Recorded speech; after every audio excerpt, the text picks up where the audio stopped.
Good evening and welcome to a very special program. We know what the government is, we know who the Prime Minister will be, but do we have any idea about the policies that will be followed? Will they be up to the critical challenges that India faces? That's the key subject that we're going to try and grapple with tonight. And with me is a man who many say will be not just a top contender for the top post, but possibly for some of the most choice posts in government. He's been spoken of as a possible Minister of Commerce, a possible Finance Minister, maybe even an External Affairs and HRD Minister. I'm talking about Kapil Sibal, who won a 2 lakh majority in Chandni Chowk. And with me to discuss the critical issues with him, former Professor of Economics at the London School of Economics, Lord Meghnad Desai. We're very happy to have you with us here, sir. And also the Strategic Affairs Editor of The Hindu, Siddharth Vardarajan. Siddharth, forgive me, a complete and total lapse of memory. Kapil Sibal, let's come first of all to the critical issue that faces the economy. The Prime Minister himself has today accepted that the country is still caught in the middle of a small downturn. The world, as he says, is still caught in a global recession. Do we need another stimulus package? We just might. I mean, I think that we need to increase consumption demand. We need to put more money in the hands of people to get the economy going. And perhaps some more things need to be done. We need to bring the interest rates down. We need banking institutions to start lending. We need a greater investment in infrastructure for jobs. And I think all this will get the economy reviving. We've not done too badly, but I think we need to do more. Pranab Mukherjee, in the interim budget that he delivered now just about 2.5, 3 months ago, said that the new government would consider increasing a new stimulus of perhaps as much as 1% of GDP. It's possible. It's possible. And I think that some stimulus is needed to actually get the economy going. Ultimately, it will be demand which will get the economy going. But and how do you create that demand? Do you do it through public investment? Do you do it through private investment? How much public investment? How much private investment? Those are some of the issues that will have to be addressed. But are you worried about what this will do to the fiscal deficit? No, I'm not so worried at this point in time. I think once we get the growth going, and the 9% growth going, I think the deficit will be taken care of. But nowhere else in the world are we worried about fiscal deficit. Why should we worry about it in India? But I just want to put a caveat to what you said. I don't think I'm in the race for any of the jobs that you're talking about. Well, I didn't say that you were in the race from authoritative sources. I simply said that the press is speculating that you're in the race. It's just speculation. Lord Desai, Kapil Sibal's indicated that a fiscal stimulus may well be necessary. He's not terribly concerned about what it's going to do to the fiscal deficit, but the problem is that the fiscal deficit is already probably teetering around 8%. Another 1% could take it up to 9%, and that's astonishingly high, because if you then add to it the state deficits, you're coming close to something near 12%. I think what one has to do is, while stimulating it now, give a roadmap of when we expect deficit to come back under control. That's right. What we say is that, yes, given the force of circumstances right now, another stimulus is necessary, but we are not being fiscally irresponsible. We know that this is not a structural deficit, it's a cyclical deficit, and we'll get it over in a within a definite horizon. So that, I think, the markets would demand. Otherwise, it'll be a terrible thing for India to get it. So you're saying that if the government were to announce a new stimulus package without giving a roadmap for containing the fiscal deficit, that would be a terrible signal? Absolutely. Do you think you can do that combination? Well, why not? Once we get the demand going, then we can bring the fiscal deficit down. Sure. But how credible would the roadmap be? Well, you know, in a sense, a roadmap given performance from 2004 to 2008 would not be too incredible. We were nearly there. Yes, absolutely. We're nearly there, and we missed out. We could get that again. Remember, the growth is 6.5% this year. Yeah. Well, I mean, we haven't had a confirmation of that. That is what the estimate will be. Yeah, but that's what's likely to happen. Well, and therefore, that's much better than what the expectations were. I should underline that you're saying it's going to be 6.5% this year. The World Bank is putting it much closer to 4 and 5%, and Oxford Economics is putting it even lower. Siddharth, I made the terrible and appalling and unforgivable blunder of forgetting your name just as I came to taking it, and I do apologize about that. But let me add that you learnt your economics from Meghnad Desai, although, as you said to me, he taught you Marxist economics rather than the sort that he now practices himself. Days. Back in those days. I was young then. You were in London, a very strange... And young. Tell me, how much of the focus of the new package, the new stimulus, should be on infrastructure? I don't want to second-guess my ex-professor. So I think while a focus on deficit is okay, I do think that the effects of the global slowdown are now beginning to be felt in a major sort of way. So I think infrastructure is obviously important, but I think in unemployment, the effect of this on unemployment, the effect of this on rural poor, I think the emphasis on maybe increasing the funding for the NREGA, and using NREGA and similar schemes like that to boost infrastructure may be a way to go. But I think this but is you're not talking of a single-minded focus on infrastructure. You're talking about spreading it over other social welfare schemes like NREGA. I think, you know, the stimulus package should be spread all around, but infrastructure is a good place to focus because this is a critical area of deficit, obviously. I've had you, Kapil Sibal, on several programs, both on this channel as well as on our sister channel CNBC, where you frequently spoke of the importance of infrastructure and the fact that the government was committed to it. Absolutely. But industrialists constantly said that, in fact, in the end, that was one area where the government didn't pay as much attention as it should have. Well, you know, remember this, when you talk about infrastructure and when the corporate sector thinks of infrastructure, it only thinks of ports and it only thinks of roads. But there is much more to infrastructure than just ports and roads. And I think, say, investment in human resource is also infrastructure development, right? Rural connectivity is infrastructure development. And I think this government has done a lot in all those areas. Can I interrupt? One reason why today concentrating on ports and roads, just to take those two as an example, might be a very good idea is because that would also create employment and tackle the fact that you're losing jobs as well. Secondly, it's an effective way of putting money into people's pockets and creating demand. And demand creation is essential if we are going to get the economy moving. Well, I'm not saying that we shouldn't do what we are supposed to do, namely build those roads. I'm not saying that. I said infrastructure is not just building roads and ports. That I think the ports and roads are exceptionally important for creating the kind of things that you're saying, creating jobs, creating demand, of course. That's exceptionally important, must be done. As an economist, and given the constraints that apply in India, what is the best way of tackling infrastructure so that you overcome the constraints of roads and ports that have hobbled the Indian economy and at the same time create jobs, because jobs are being lost, and also put money into people's pockets and create demand? What's the best way of doing it? I think eventually we would have to get lots of money from abroad to finance infrastructure development. We have been doing infrastructure development. It's not that we've not been doing it, but we're always slightly behind the curve. And I think now, with the certainty of a 5-year government, let's go and borrow and borrow and borrow and build and build and build. But hang on a moment. I just want to mention something. That's exactly what the Prime Minister said when he went out.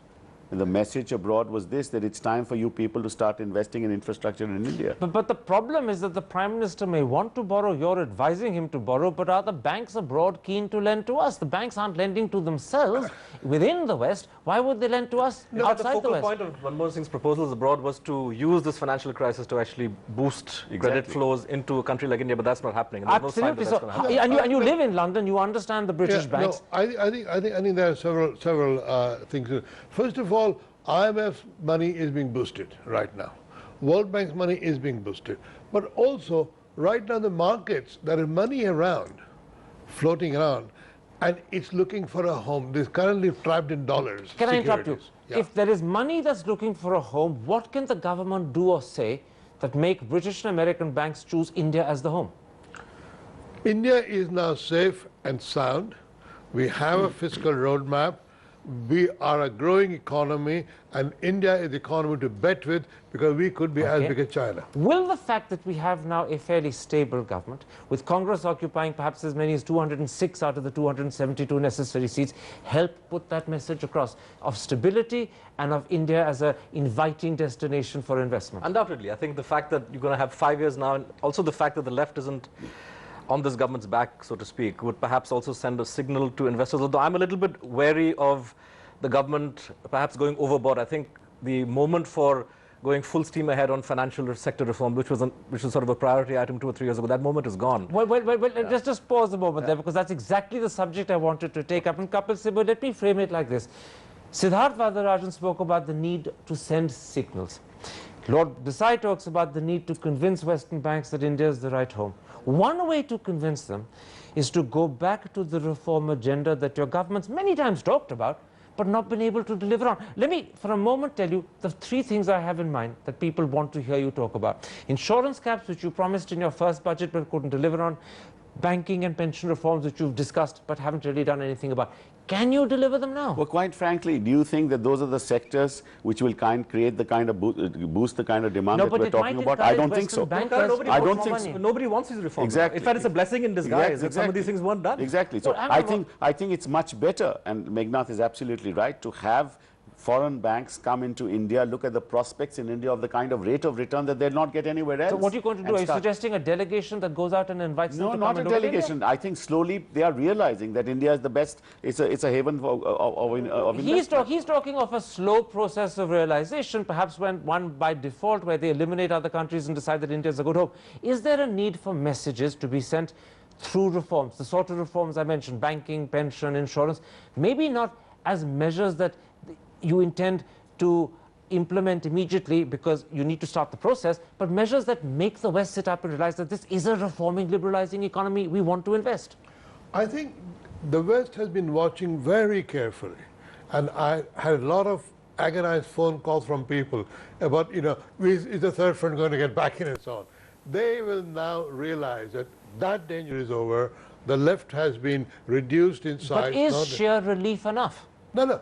Given that, the government can go out there and say, trust us, and we are going to float an infrastructure bond of, I don't know, 300 billion. It's not my money. And it would be paid up. So you're saying to me that you agree with Kapil Sibal and Siddharth that there is no need to pursue banking, pension, insurance caps. No. I think the signals should be sent. The signals, you agree? Yeah, absolutely. You're willing to send the signals? Yes, we're willing to send the signals, yes. Yeah. That it's something. No, I think in the first 100 days, we should give a roadmap of what we intend to do. And this will be part of it. And yes, and those signals should be sent that we intend to reform not just the financial sector, the education sector, the health sector, right? Infrastructure, and tell them that we are on course in the reform mode. When you're sending signals, and one of them is to tell them that we're on course in the reform mode, will you also send signals about disinvestment? Well, again, it's not a very big issue in India, disinvestment, quite frankly. It's not going to bring you the kind of returns that you're thinking of. The moment for these reforms has passed. Can you imagine if the UPA government had gone full steam ahead on labour reforms, on banking and insurance, it would never have been re-elected. But there's a difference of opinion now between you and Kapil. Kapil believes there is a need to send signals, a need to have what you do in 100 days. Incremental increases, liberalization of the economy through a reform process is what I'm talking about. Not some sudden shift. The paradigm of economic thinking has shifted. Yes. Not just for the Western market, Lord Desai, but is there a need to send signals to Indian entrepreneurs, to Indian investors of a reform agenda that this government wants to pursue? I use banking, pensions and insurance as sort of indicators of the reform process. It may not be the only thing, or it may not necessarily be the thing. But is there a need even at home to send indications of reform? Oh, absolutely. And, I think we have, at least for the last year and a half, sort of treading water about reform. Nobody was certain. Now there is certainty. Now just a clear statement, a roadmap, as Kapil said. We are on the reforming course, and if there are discussions to be had, we will have them, but we will not give up. Okay, before I come to Siddharth, who's nodding his head, and I know he disagrees with what you're saying, how disappointed? How I will. He's probably he's sensing the political implications of what you may be suggesting, and he's probably disagreeing with those. But how disappointed will Indian entrepreneurs be if, when the government lays out its roadmap of what it plans to do in 100 days and 200 days, such reforms aren't mentioned? Kapil has, of course, indicated that signals will be given, but Kapil can't commit the government. You see, remember, insurance and banking is not central to the reform process. There are many more things to be done in infrastructure, in education, in health, manufacturing, that will bring about demand and the kind of what about disinvestment? Because disinvestment will help you in many ways. I don't think it's an issue. But it would help you, for instance, with the fiscal deficit. No. It's not an issue. It's a very short-term way of trying to plug a deficit. Right? So you're against the government giving signals on disinvestment. But that may be your political position rather than your economic. No, I'm saying the binding constraint of the Indian economy today is not the Exactly. absence of reform, it's demand. Okay, given the international No, no, crisis, you need to stimulate demand. Can I say this? The short-run need is for demand stimulus. Exactly. But the medium-run need is for a clear roadmap of reform. And even if you don't want to mention financial reform, banking reform, you have to say we are open to reform in every sector, Absolutely. Okay, when you say you're open to reform in every including sector, disinvestment. and I including have no disinvestment, shame.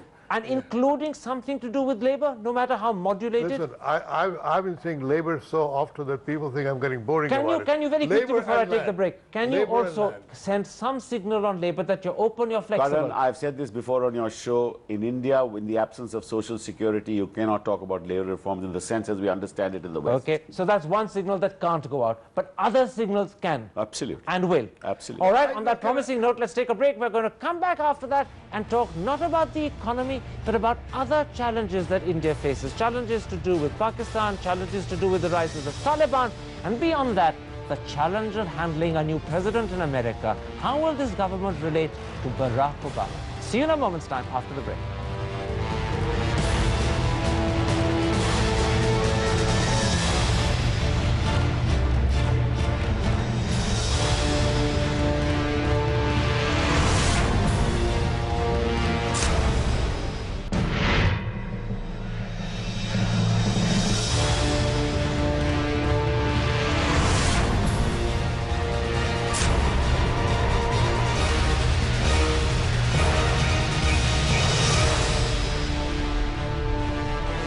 Welcome back to a very special show where we're trying to work out what the government's response will be to the major challenges India faces. In part one, we talked about the economy. We got certain hints from Kapil Sibal about what the government could or at least could consider doing.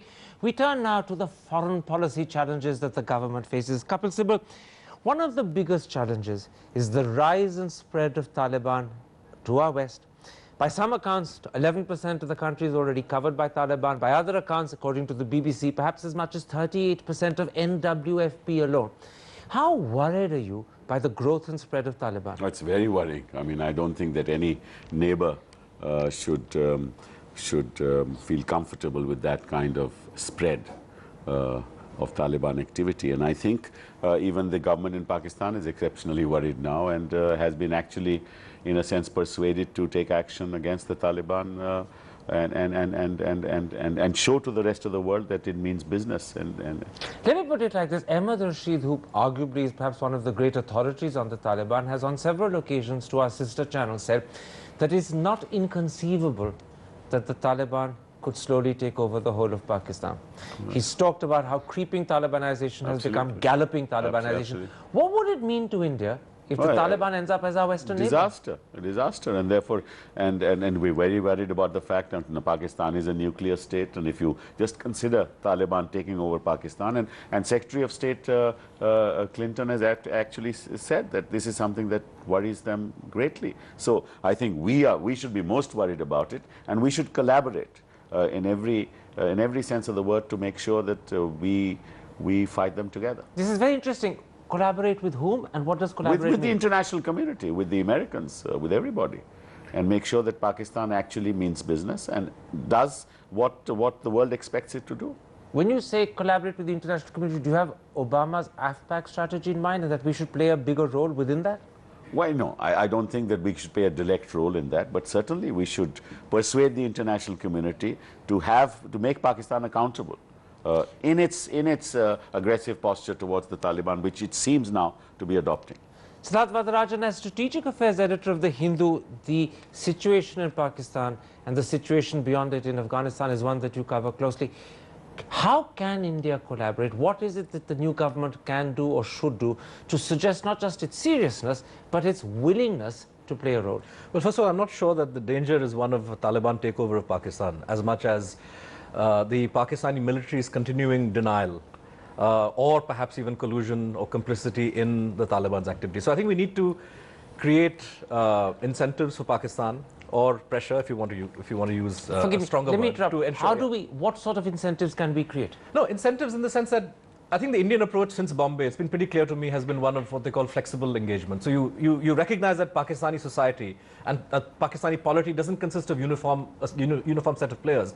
Can you devise a strategy which allows you to reach out to sections within Pakistan who might take a more benign view of bilateral relations with India and who are opposed to the Taliban, while at the same time maintaining pressure on the Pakistani military to deliver, as Kapil said, on the question of terrorism? And would this suggest a changed approach, or at least changed rhetoric towards the civilian regime in Pakistan? Well, I think our approach and rhetoric has been fairly decent, but I do feel that now that the election season is over, some way should be found to perhaps not resume the composite dialogue in its entirety, but to find ways in which you begin concrete engagement with the civilian government there. I think that is important. Before I go back to Kapil Sibal, what is it that the West is hoping that India can do, both as in terms of playing a role vis-a-vis the fight against the Taliban, and also in terms of helping the civilian regime in Pakistan? Well, I think first of all, by relieving pressure on Pakistan's eastern border, India has already contributed to helping Pakistan shift its armed forces on its western border. But I think what India has to do is to, as it were, support the civilian democratic regime in Pakistan, sort of positively. How? What does that mean? How do you do it? Well, I think we have not really cooperated or negotiated with Zardari, partly because of 2611, as much as we were with Musharraf. India has always been happier with Pakistani dictators than Pakistani democrats. Are you suggesting that the new government should actually find ways of restarting the peace process? I think the Prime Minister now has the authority and the sincerity to be able to do that, and if he made a gesture, that would tell the international community we are serious. The Prime Minister has the authority to do that. Does he have the willingness to do it? I don't think that today we are in a position to actually do that. We're not too sure about the civilian government, how powerful it is at this point in time. We know that the shots actually are fired by the military. And how would it make the situation better if you were to collaborate with the civilian government, especially when they are not coming clean on 2611? Let me put this like this. How do you view someone like Asif Zardari? In his comments, in his interviews, he's always reassuring in his rhetoric, but is that sincerity? But he's not in control. You know that. We all know that he's not in control. It's Kayani who's in control. Do you have a way of reaching out to General Kayani? I don't think so, because we cannot entirely trust what's happening in Pakistan today. That's why I said we need to collaborate indirectly through other mechanisms, perhaps, to make sure that Pakistan delivers on its promises. And unless we see some movement forward on 2611 and delivering on the promises, qua their engagement and their offensive against the Taliban, it's only then that we have an atmosphere in which we can move forward. Two quick questions. When Asif Zardari says repeatedly, as he did during his visit to America last week, that he hopes that the pieces can be picked up after a new Indian government is in place, and that he would like to find a way of resuming the peace process, you're in a way suggesting that's not going to be possible. No, which pieces are to be picked up? I mean, first of all, they have to set their house in order. It's only then we talk about picking up the pieces. The second question is, how do you view the steps that they've taken to tackle and bring to justice the accused of Mumbai 2611? I don't think that they're enough, quite frankly, and I don't think they've come clean. And until Pakistan does what you consider enough, the peace process can't start. No, not just that. Unless they actually start delivering on dismantling that infrastructure of terrorism in Pakistan, and show to the international community and to us so they have to that's happening on the ground. So they have to not only bring to justice those accused of 2611, but also beyond that dismantle the infrastructure. Start at least giving signs showing that in fact they are dismantling. And you believe that the steps they claim they've taken to dismantle are not enough? Not enough. How will that go down in the West? Because clearly the signal that you're getting from Kapil Sibal is that there's no real change in the government's thinking. The new government is going to continue to behave like the old government. It's still waiting for Pakistan to take action. I think right now the world community is much more interested in how strongly does Kayani fight the Taliban in Swat and that region. Because much more than losing all of Pakistan, the big worry is that Northwest frontier Absolutely. will go. But you know, a moment ago you ended your last answer by saying that the West was looking for some signals from India. Now you're getting not signals, but you're getting a continuation of India still demanding that Pakistan act first. How will that go down in London and Washington? Well, I think Washington and London would say, these guys are never going to change. I think Both sides. These guys are never going to change. Tough. I think we should give the new government time to reevaluate what's been achieved so far, where there have been some deficiencies on our side. For example, even on the 2611 matter, the fact that we mixed up the DNA, handing over the DNA, doesn't make the task of those people in Pakistan who want to cooperate any easier. The statement of Kasab, even after the judge has authorized the government of India to hand it over, has still not been handed over. So these are things that are irritants. But I think on the big question, there is an expectation, even if people are not linking Pakistan's eastern and western fronts, there is an expectation that India could perhaps do more. And I think here, we don't need to be, we shouldn't be defensive. After all, it's not India that has shied away from talking of Kashmir, right? If we could devise a strategy where we say, fine, on matters of trade, on things which are of clearly a mutual benefit, let's move the envelope. On Kashmir, we have no problem, but is Kayani, is Zardari, are they willing to own up, take ownership of what was achieved in the back channel between Musharraf and Manmohan Singh? I think that could be one way to proceed. Let me bring that up, because that was the last point about Pakistan that I did want to bring up with you. There was a lot of work confirmed now by the Prime Minister himself and earlier revealed to us by Mr. Kasuri that was done on the back channel, several agreements that were reached. Can you find a way of picking them up? I don't think this is the right time. This is the right environment for it. I think we need more positive signals from Pakistan that they are moving in the direction we want them to move before we actually reopen this whole issue. All right, let's then move beyond Pakistan to the other major foreign policy challenge that you're going to face, and that in a sense is dealing with the new administration in America.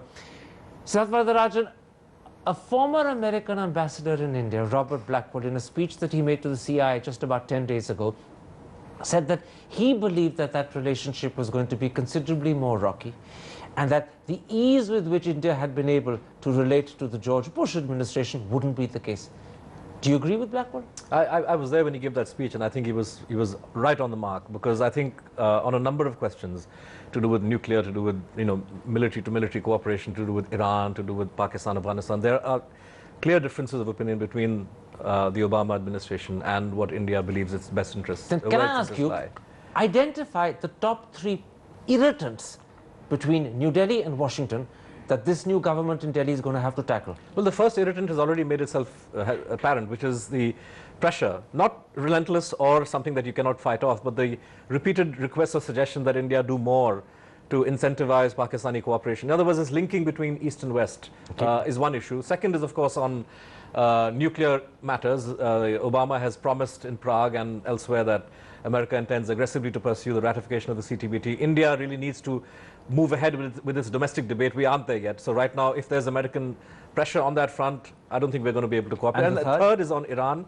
where I see the Americans pressing ahead with the tightening of sanctions. If the UN doesn't back it, unilateral sanctions, then they will want India to cooperate. And that's going to be Before I go back to Kapil Sibal and I put those 3 concerns to Kapil, one of the points that was made by Ambassador Blackwood is that today the great problem for India will be that its relationship with Pakistan is viewed by Washington through Pakistani eyes, and everything that happens in India is seen through Pakistani lenses. Is that a major problem? Well, is that a rehyphenation, in other words? Okay, the way we think about it in the West, if I may put on my British hat, what happened to David Miliband was beyond comprehension. From British point of view, they say, these guys are so sensitive on Kashmir, it's impossible to talk to them. In other words, India was needlessly sensitive. India was needlessly sensitive, and India is not behaving like a confident power that it is. Anytime it comes to Kashmir, the slightest thing, and India goes in a little flurry of victimhood. That also means that the 3 problem areas that Siddharth has identified, and I will take them up with Kapil in a moment, are areas where the West believes it has legitimate demands to make of India or deliberate concerns to share with India, and India is being prickly in response. But even broaching the subject, becomes impossible. All right. Kapil Sibal, 4 questions. Let's start with the last one raised by Lord Desai. Is India needlessly prickly with the West, and in particular America, and in specific instances when Pakistan is being discussed? Are we over defensive? No, I really don't think so. I think that And I really don't want to make a comment on individuals here. The fact of the matter is that Kashmir is non-negotiable, right? What we're looking at is autonomy within Kashmir, and that's really the solution to Kashmir. On the border issue, it's non-negotiable. And any foreign nation that actually seeks to make us move forward in that direction does come to us as an irritant. So when Obama puts pressure, or if Obama puts pressure, that India should do more to enable Pakistan to remove troops from the eastern to the western border, that will be an irritant. I think Obama knows that India is not a threat to Pakistan. I think Pakistan knows that. In fact, Pakistan is using the excuse of India being a threat for doing what they're doing. So can I interrupt? Are you saying there won't be such pressure from Obama? No. Or if there is, never mind, it's an irritant we live with? No, it's not. I don't think there will be any pressure from Obama, because Obama, I think, is convinced that India is not going to be an aggressor here. So Pakistan doesn't have to worry. All right. The second issue that Siddharth mentioned was Obama's commitment to CTBT and MPT. He's committed America to signing and pushing through the CTBT through Senate. He's going to present it for ratification. And he also wants NPT to be signed by India and other countries like India. Is that going to be a problem for you? Well, you know, I think the road forward is a long way away. He is to get it all passed within Congress in the United States. I don't know what shape is that going to take. Quite frankly, there are lots of international players involved in this whole CTBT process. So I don't think that we're going to face any uphill task in the near future. So you're saying this is not an immediate irritant. No, if it is an irritant, it's a medium long-term irritant. It's a medium long-term thing. One last I don't thing. think it's an immediate irritant. The other area which Siddharth mentioned, and Ambassador Blackwell mentioned it in his speech as well, was Iran. There will soon come a time, and it could come very quickly, when America will want greater international sanctions against Iran. We've made clear our position on Iran. The Prime Minister has made a statement several times that we are against sanctions. Very quickly. We are, of course, against Iran becoming a nuclear power. But you're against sanctions. We're against sanctions. And so if Obama presses for sanctions, I mean, that's the Prime Minister's... It's unilateral sanctions. Yeah, it's a unilateral India abides by UN sanctions. Very quickly, Exactly. because I need to take a break. But before I go to the break, you've heard couples' responses to the 3 irritants that you identified. Do you get the feeling that, in fact, these then will be irritants, even though couple thinks that they may be long-term and medium-term and may not be immediate, but do you still feel that these could actually be flashpoints fairly soon in this relationship? Flashpoints may be too strong a word, but I think irritants definitely, and especially when India and the US don't necessarily have a very easy way to sidestep them or to move on. I think the Americans would be looking, for example, to military cooperation, defense sales as one way to, in a sense, sweeten or get rid of these irritants. And I'm not sure India is ready to push the envelope on some of those things. So we have irritants and we have no sweeteners either. Potential problem area. Sounds like a very bitter cup of coffee that has to be swallowed. All right, let's take a break at that point. And when we come back, we'll turn in our last part to internal national security issues. After all, living with terror is something that we all have got used to, but we continue to dread. How will this government tackle internal security? See you in a moment after the break.